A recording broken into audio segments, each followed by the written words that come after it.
मगर ये कोशिश नाकाम रही और अगले 60-70 बरस तक किसी ने इन टापुओं की सुध नहीं ली।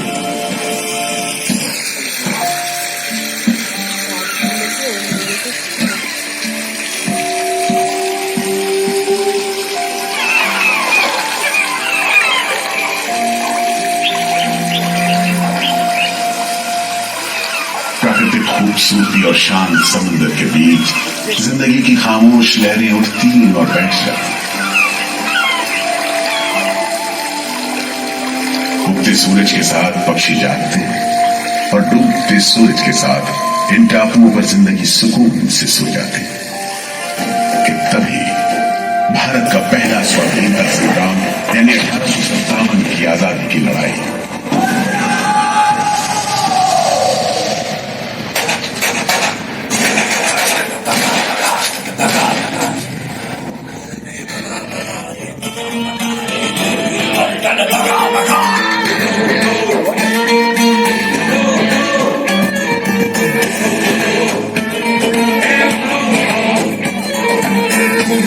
संसद भवन में मंगल पांडे की ललकार,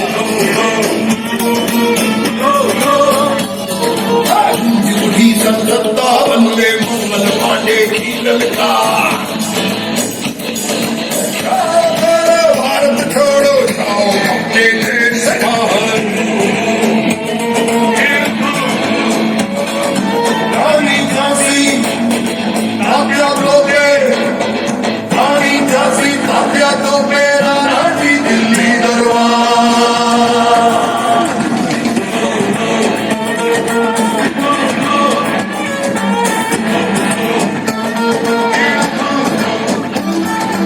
अंग्रेजों को भर भगाया सबने मिलकर किया रात, बाकी बलशन अंग्रेजों की देखवादियों की तलवार। चली मशाले आजादी की तोपे गरजे बारंबार।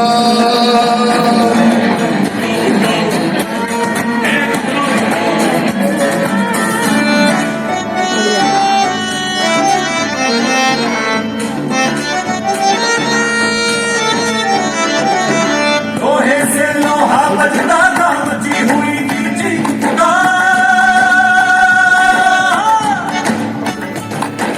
लोहे से लोहा बजता गामची हुई नीची सुनो कंपनी वालों सुन लो, सुनो कंपनी वालों सुन लो,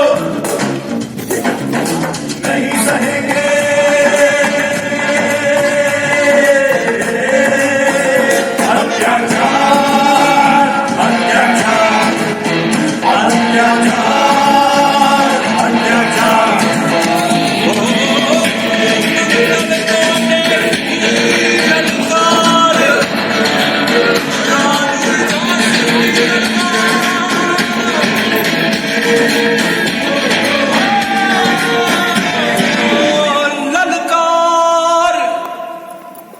जल्द ही आजादी के मतवालों को सबक सिखाने के लिए फिरंगी सरकार ने 15 जनवरी 1858 को पूरे के पूरे अंडमान द्वीप समूह को एक कैद खाने में बदलने का फैसला किया।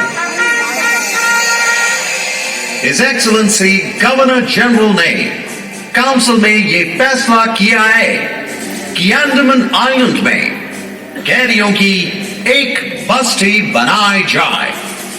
इसमें शुरू में ऐसे मुजरिम रखे जाएं जिन्हें बगावत और राजद्रोह और इससे ताल्लुक रखने वाले दूसरे अपराधियों के लिए कैद या देश निकाले की सजा दी गई हो। और इस तरह अंडमान द्वीप समूह की पुरानी खाड़ी का नाम लेफ्टिनेंट आर्चिबाल्ड ब्लेयर के नाम पर पोर्ट ब्लेयर रखकर मुजरिमों की बस्ती कायम की गई। सन 57 के वीरों के नक्शे कदम पर कुछ ही साल बाद अंडमान की धरती पर पैर रखे वहाबी आंदोलन के राजनीतिक बंदियों ने 1860 से 1872 के बीच बहुत से वहाबी आंदोलनकारी अंडमान भेजे गए। सरहदी सूबे का रहने वाला एक पठान शेर अली आफरीदी भी अंडमान में उस समय उम्र कैद की सजा काट रहा था और अंग्रेजों से बदला लेने के लिए मौके की तलाश में था।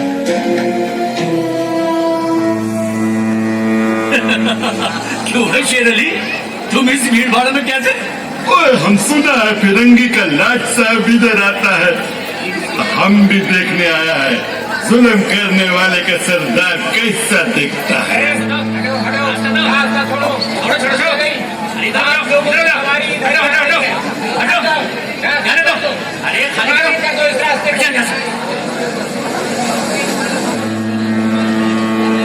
अरे देखो देखो, आ गए लाट साहब, अजीज बहादुर आ गए। मिस्टर बर्ड, मैं सोचता हूँ कि इस खूबसूरती के बीच रहने के लिए प्रिजनर होना भी मैं एक्सेप्ट कर लेता। Yes, Indeed. Just look how beautiful this place is. ये प्रिजनर लोग इस खूबसूरती को नहीं देखते, वरना इस टापू को प्रिजन नहीं स्वर्ग समझते। यस सर, आप ठीक कहते हैं। इधर आइए प्लीज। हम तुमको खत्म कर देगा फिरंगी जालिम। कैदियों के साथ तुम लोग जो हैवानी सुलूक करते हो, हम बर्दाश्त नहीं करेगा।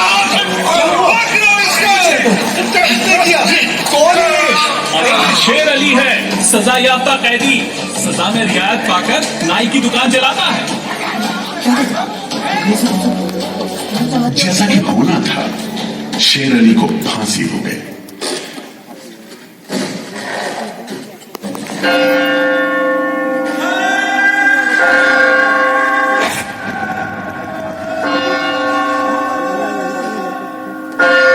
शायद इसी घटना का असर था कि ब्रिटिश सरकार ने कैदियों के साथ और भी कड़ाई बरतने के बारे में गंभीरता से सोचना शुरू किया।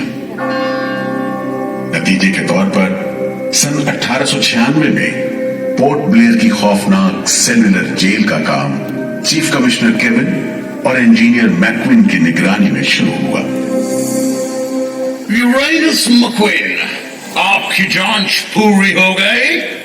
यस सर, हमने पूरा टापू का मुआयना कर लिया है। तो आपके हिसाब से जेल कहाँ बनेगी? मेरा राय भी जेल इसी जगह बने तो अच्छा रहेगा सर। इस पहाड़ी पर? यस सर, हम इस पहाड़ी को ईस्ट का तरफ ऊपर से काटकर समुद्र से 60 फीट की ऊंचाई पर मैदान बना देगा। इससे दो फायदा होगा, जेल के लिए जगह निकलेगा और पहाड़ी काटने से जो मिट्टी निकलेगा उससे हम नीचे का दलदल को भरकर ऑफिसर्स के लिए टेनिस एंड क्रिकेट खेलने का मैदान, इवन जिमखाना क्लब भी बना सकता सर। तय हुआ कि 5 लाख रुपए की लागत से पोर्ट ब्लेयर की इस पहाड़ी पर जेल बनेगा। फॉरेन कारीगरों के अलावा 600 कैदियों को काम पर लगा दिया गया। इस जेल में एक वक्त में 700 कैदियों को बंद रखा जा सकता है।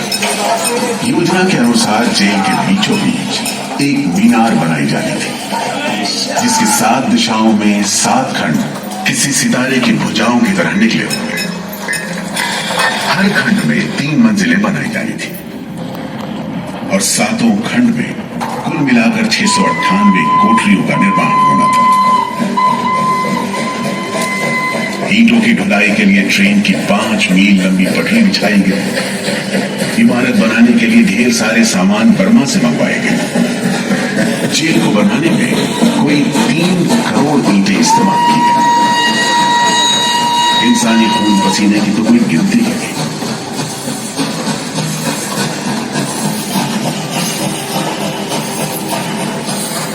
सुबह दोपहर शाम रात कोड़े चलते रहे और काम होता रहा। दीवारें उठनी शुरू हो गई।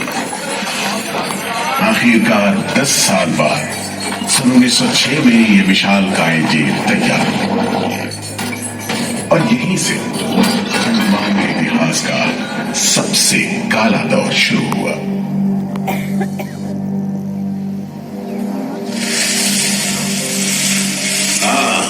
सच कहते हो, आज भी उस दौर को याद करके झुरझुरी सी हो जाती है। मैं पुराना पीपल का पेड़ जेल खाना बनने के इस लंबे अरसे में हर रोज अपनी जान की खैर मनाता रहा, क्योंकि इस पहाड़ी पर उगे हुए घने जंगल साफ करने के दौरान बहुत से लोग थे जिनका ख्याल था कि मुझे भी और पेड़ों की तरह काट गिराया जाना चाहिए, लेकिन मैं बच निकला। मेरी किस्मत में शायद खड़ा रहकर इस जेल में होने वाली यातनाएं देखना लिखा था। हर एक कैदी जेल के फाटक के भीतर आकर मेरी डालियों के नीचे से ही निकला है।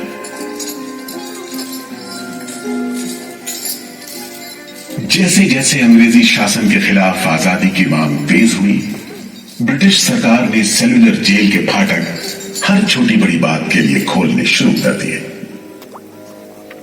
किसी ने पर्चा निकाला तो अंडमान जेल, किसी ने लेख लिखा तो अंडमान जेल। लेकिन जब आजादी की लौ दिल में जल रही हो तो लोगों को कब तक रोका जा सकता है? 20वीं सदी शुरू होते होते फिरंगी सरकार के खिलाफ जंग में तेजी आ गई। अलीपुर षड्यंत्र कांड, चटगांव डकैती कांड, काकोरी कांड, लाहौरी बम कांड, मोपला विद्रोह, नासिक षड्यंत्र, कितने मामले गिनवाए, ये सूची लंबी है। लिहाजा एक नए किस्म के अभियुक्तों ने अंडमान की सेल्युलर जेल में कदम रखा। ये नई किस्म थी क्रांतिकारियों की। क्या शानदार लोग थे, मस्ती में झूमते गीत गाते जेल में कदम रख रहे थे, मानो जेल नहीं मंदिर जा रहे हो। आजादी के ये परवाने देश के कोने कोने से आए थे। सरफरोशी की तमन्ना अब हमारे दिल में है, देखना है जोर कितना बाजुए का दिल में है। वक्त आने दे बता देंगे तुझे आसमां, हम अभी से क्या बताएं क्या हमारे दिल में है। सोहन सिंह भटना हाजिर।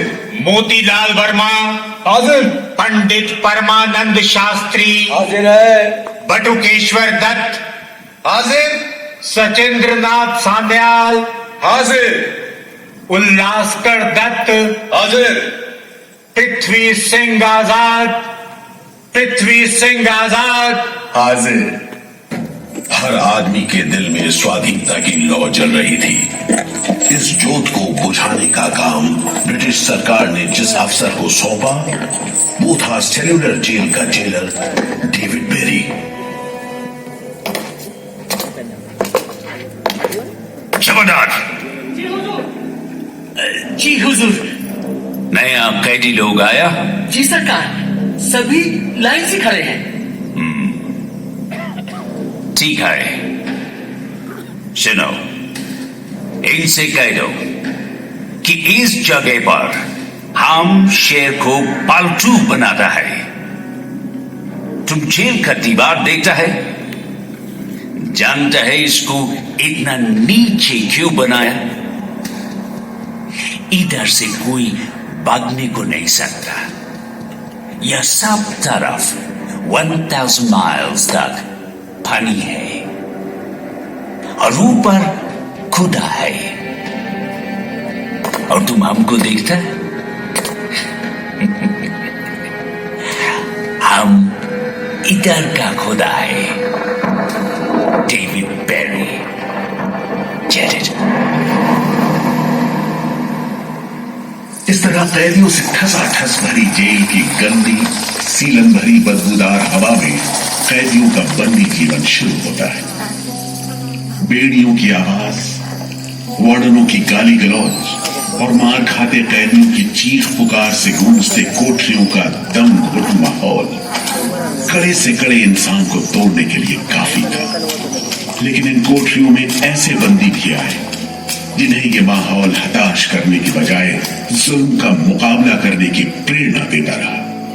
वीर विनायक दामोदर सावरकर, ये नाम ऐसे ही बंदियों में बड़े सम्मान के साथ लिया जाता है।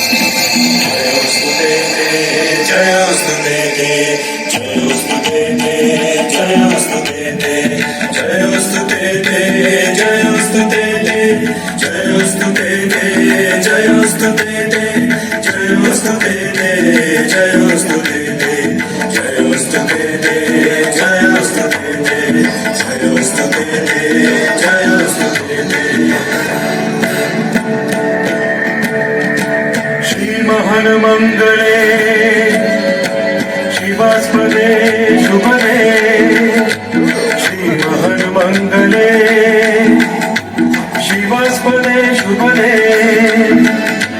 स्वतंत्रते भगवती पावहं यशोदां वन्दे।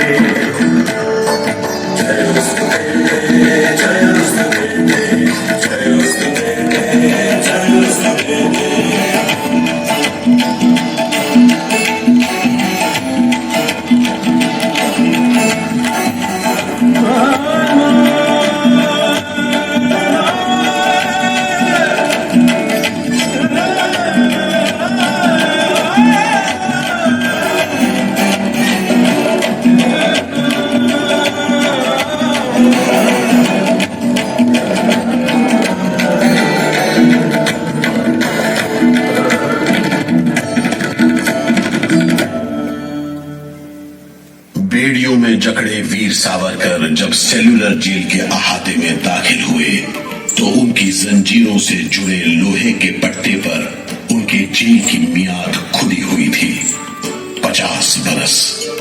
24 दिसंबर 1910 से 30 दिसंबर 1960 तक।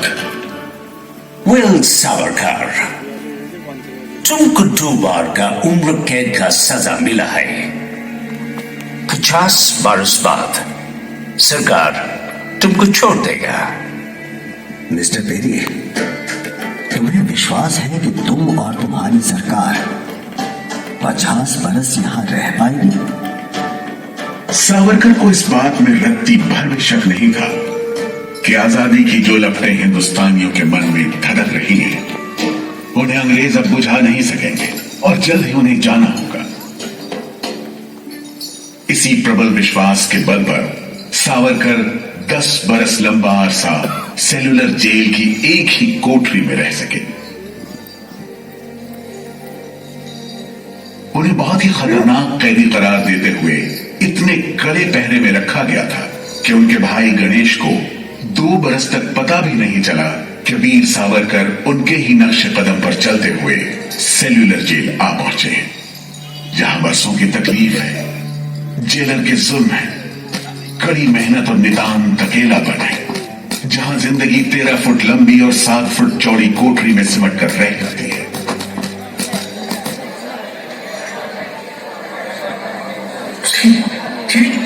ये कैसा कद्दी खाना है?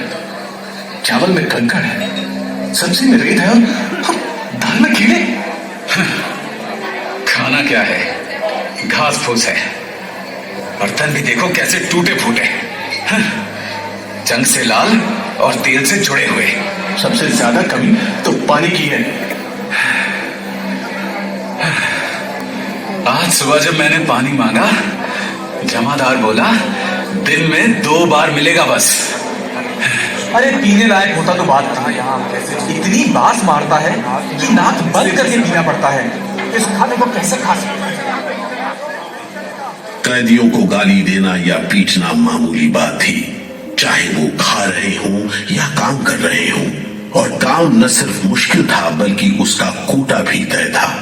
7 में से 4 घंटों की कोठरियों में तेल निकालने के उपकरण लगे थे।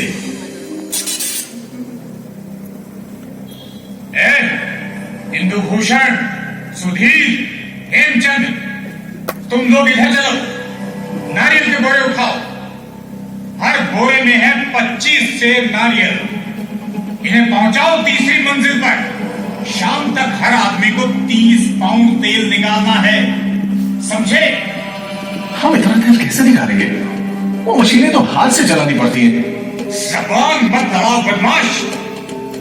जो हाथ बम पिस्तौल चलाते हैं वो मशीन नहीं चला सकते। चलो जल्दी करो, भाग कर जाओ और काम करो।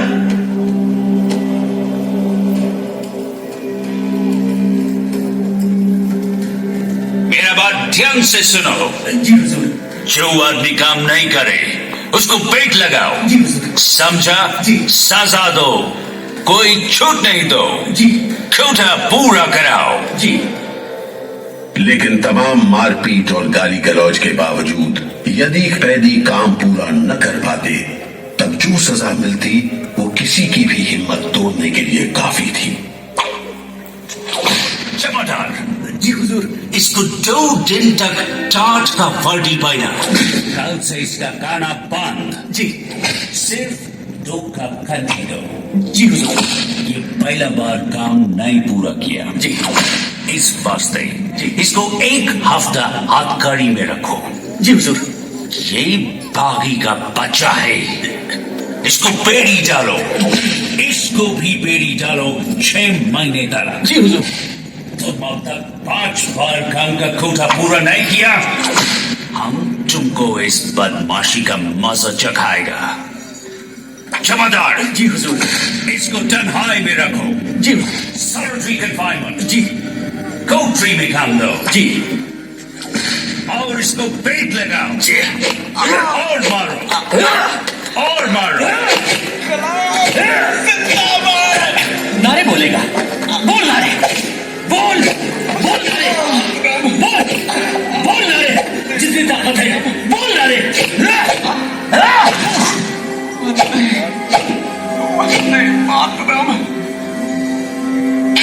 उल्हासकर दत्त ने इस सारी तकलीफ की दिल को छू देने वाली तस्वीर खींची है। हमारे गांव में तेल के लिए कोल्हू में बैल जोते जाते हैं, वो भी दिन में 10 से 12 सेर से ज्यादा तेल नहीं निकाल पाते। जेल में मुझे 2 और कैदियों के साथ बैल की जगह जोत दिया जाता था और हमें शाम तक 1 मन नारियल का तेल निकालने का काम सौंपा जाता। जमादार हमें दौड़ने पर मजबूर करते और रफ्तार धीमी होने पर कोड़े मारते। हर रोज न जाने हम कितनी बार लड़खड़ाते, गिरते और मार खाते, और ये सिलसिला निरंतर चलता रहा। हुजूर, ये काम करने से इनकार करता है। क्यों? क्यों काम नहीं करेगा? जैसा बर्ताव ये जमादार करते हैं उसमें मैं काम नहीं करूंगा। मारपीट और सजा का नतीजा ये हुआ कि उल्हासकर ने 7 दिन के बाद खाना पीना और बात करना भी बंद कर दिया। वार्डनों का ख्याल था कि उल्हासकर पागल होते जा रहे हैं, लेकिन जेलर बेरी ने इसे नाटक बताते हुए उल्हासकर को बिजली के झटके लगा दिन और 3 रात बेहोश रहे। उसके बाद कहीं जाकर डॉक्टर को बुलाया गया। सुनो मिस्टर उल्हासकर, हम जानते हैं तुम अपने मुल्क का आजादी के वास्ते ये करता। हम तुम्हारा काम को ठीक नहीं समझता, लेकिन तुम अभी जवान है। एक दिन अपना सजा पूरा करके वापस अपना मुल्क जाएगा, तब अपना हाथ से जान क्यों लेता? क्या तुम डरपोक है? हम अपना सीनियर ऑफिसर का हुक्म नहीं बदल सकता, लेकिन तुम चाहेगा तो हम तुमको मेंटल हॉस्पिटल में भर्ती करा देगा। ठीक है, इन जानवरों के बीच रहने से पागलों के बीच रहना बेहतर होगा। उल्हासकर की सारी तकलीफ का जेलर डेविड बेरी पर कोई असर नहीं हुआ। उल्हासकर के जाने के बाद बेरी ने वीर सावरकर को चढ़ाते हुए पूछा,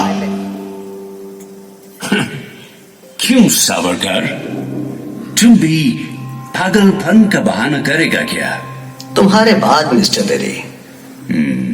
अच्छा, हाँ, जिस तरह के अत्याचार तुम कर रहे हो उनसे कोई भी आदमी पागल हो सकता है।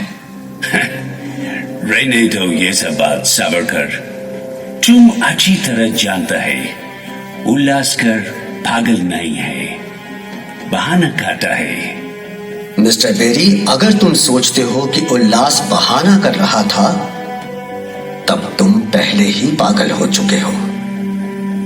ये सब अत्याचार बंद करो, वरना हमारे पास स्ट्राइक के अलावा कोई रास्ता नहीं बचेगा। छूट नहीं, रियायत नहीं, छूट नहीं, रियायत नहीं, हमारी मांगे पूरी करो, पूरी करो। इनकलाब जिंदाबाद, इनकलाब जिंदाबाद। बंदियों को छोड़ दो, बंदियों को छोड़ दो। और इस तरह कैदियों ने अपना आखिरी हथियार इस्तेमाल करना शुरू किया।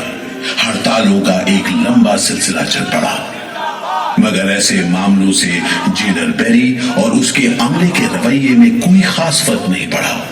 कुल मिलाकर सेलुलर जेल के कैदी तकलीफ और बदसलूकी के बीच अपने दिन गुजारते रहे।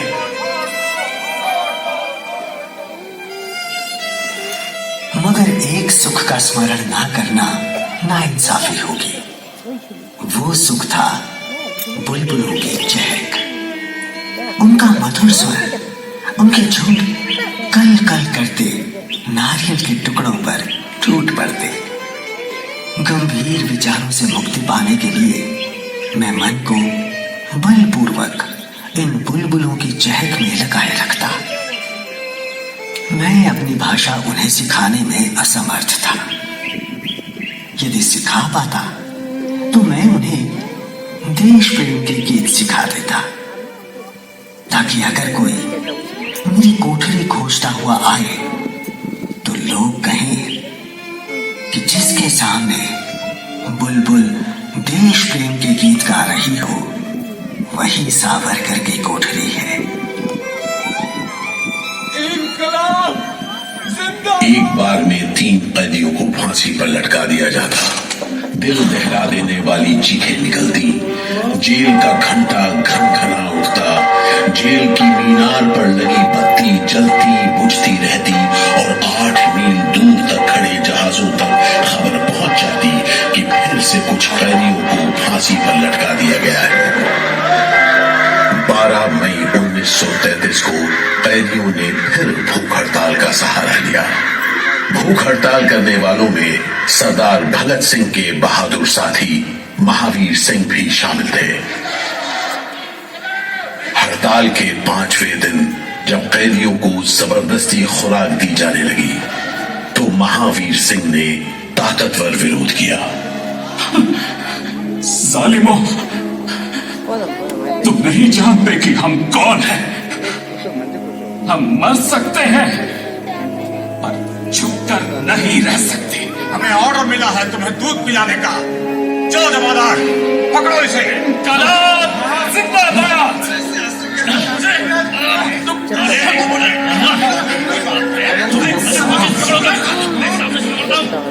हम जबरदस्ती नहीं सहेंगे।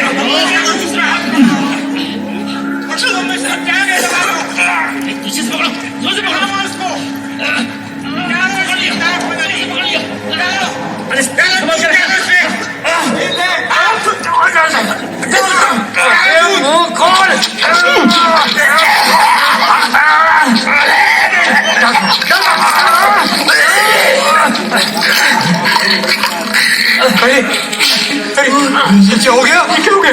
अरे ये तो, अरे अब क्या करें? अरे इसकी तो आंखें उलट गई। अरे इसकी तो आंखें उलट गई है। अब क्या करें? लगता है दूध इसके फेफड़ों में चला गया है साहब। क्या हो? नली निकालो, जल्दी करो, जल्दी। इसकी तो सांस बंद हो गई।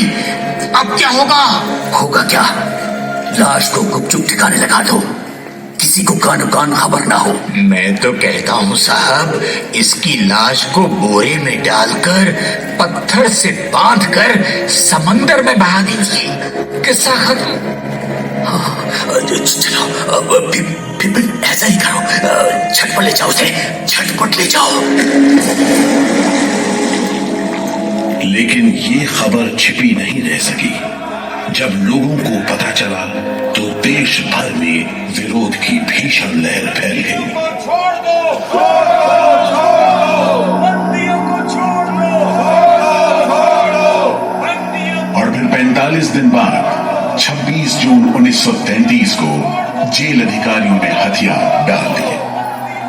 लेकिन देश अभी भी गुलामी की जंजीरों में जकड़ा हुआ था। इन्हीं हालात में सन 1937 के संवैधानिक सुधार लागू किए गए और कांग्रेस ने अनेक प्रांतों में मंत्रिमंडल कायम किए। स्वाधीनता की तरफ बढ़ते कदमों में तेजी लाने के लिए अंडमान के सेलुलर जेल के बंदियों ने भी आवाज बुलंद की। बंदियों की रिहाई, स्वदेश वापसी और राजनीतिक बंदियों के लिए बेहतर सुविधाएं हासिल करने की मांग को लेकर 24 जुलाई 1937 को सेलुलर जेल के कैदियों ने सामूहिक अनशन शुरू किया। जिंदाबाद इनकलाब, जिंदाबाद वंदे मातरम, वंदे मातरम, अंग्रेज सरकार मुर्दाबाद, अंग्रेज सरकार मुर्दाबाद, भारत माता की जय, भारत माता की जय, भारत माता की। इस भूख हड़ताल का असर पूरे देश पर पड़ा। जगह जगह कैदियों के समर्थन में आंदोलन होने लगे। सारे देश के राजनीतिक बंदियों ने अनशन शुरू कर दिया।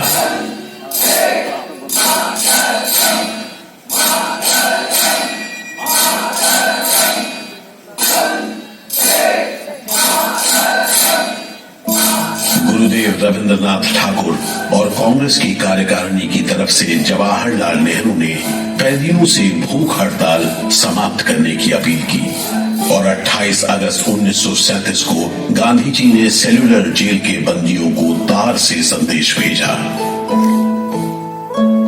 मैं गुरुदेव रविंद्रनाथ टैगोर और वर्किंग कमेटी की राय में अपनी अपील भी जोड़ना चाहता हूं। आप सब हड़ताल वापस ले लें और हम पर भरोसा रखें। हम आपको राहत दिलाने के लिए पूरी कोशिश कर रहे हैं। कैदियों पर गांधी जी की इस अपील का बहुत असर पड़ा। सभी कैदियों ने आपस में सलाह करने के बाद जवाब दिया। देशव्यापी अपील और आपके संदेश ने हमारे दिलों को छू लिया है। हम इस भरोसे पर भूख हड़ताल मुलतवी कर रहे हैं कि सारे देश ने हमारी मांगों और हमारे उद्देश्य को अपना बना लिया है। वंदे मातरम। 36 दिन के संघर्ष के बाद एक बार फिर बंदियों की जीत हुई। नतीजे के तौर पर सितंबर 1937 से सेलुलर जेल के कैदियों की स्वदेश वापसी शुरू हो गई। आखिरी जत्था जनवरी 1938 में रवाना हुआ और 80 साल बाद सेलुलर जेल राजनीतिक बंदियों से खाली हो गई और अंडमान द्वीप समूह के इतिहास का एक तकलीफदेह दौर खत्म हो गया।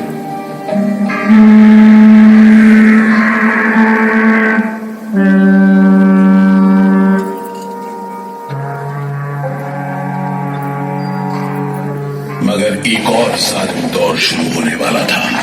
1939 में दूसरा विश्व युद्ध शुरू हुआ और 1942 में जापानियों ने अंडमान पर कब्जा कर लिया।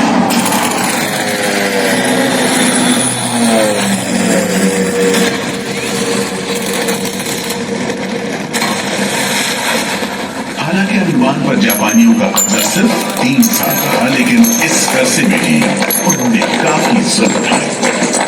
हर आदमी उनकी नजर में अंग्रेजों का जासूस था। हर रोज खेतों से, दूर दराज के गांव देहात से दसियों लोग पकड़े जाते और मौत के घाट उतार दिए जाते। बहुत से लोग तो खाने की कमी के कारण जहाज पर लादकर दूर समंदर में फेंक दिए।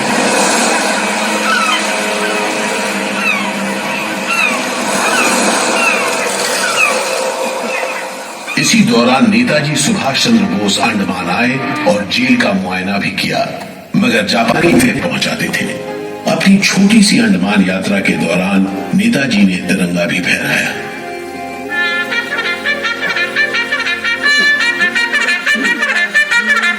अगस्त 1945 में दूसरा महायुद्ध समाप्त हुआ और 3 साल 6 महीने 15 दिन के कब्जे के बाद अक्टूबर 1945 में अंडमान की जापानी छावनी ने अंग्रेजों के आगे हथियार डाल दिए।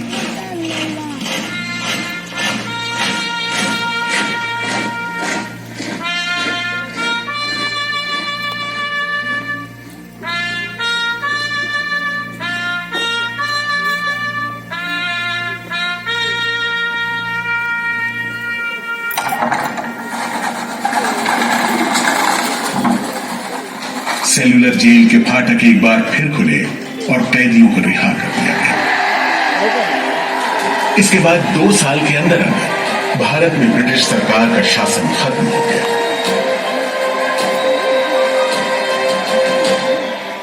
अंडमान द्वीप समूह अब काला पानी के खौफनाक नाम से नहीं जाना जाता, लेकिन ये सारी तकलीफें जो आजादी के प्रेमियों ने यहां झेली, वो सारी कुर्बानियां जो देशभक्त वीरों ने यहां दी, आज भी देशवासियों के दिलो दिमाग पर छपी हुई है। इसीलिए अंडमान के भूतपूर्व राजनीतिक बंदियों के भातृत्व मंडल की इच्छा को स्वीकार करते हुए भारत सरकार ने 30 अप्रैल 1969 को घोषणा की कि सेलुलर जेल को राष्ट्रीय स्मारक के रूप में सुरक्षित रखा जाएगा। भारत की आजादी के दीवानों ने जो अमानवीय यातनाएं इस कारागार में सही, ताकि भारतवर्ष आजादी की उन्मुक्त हवाओं में सांस ले सके, उन बलिदानों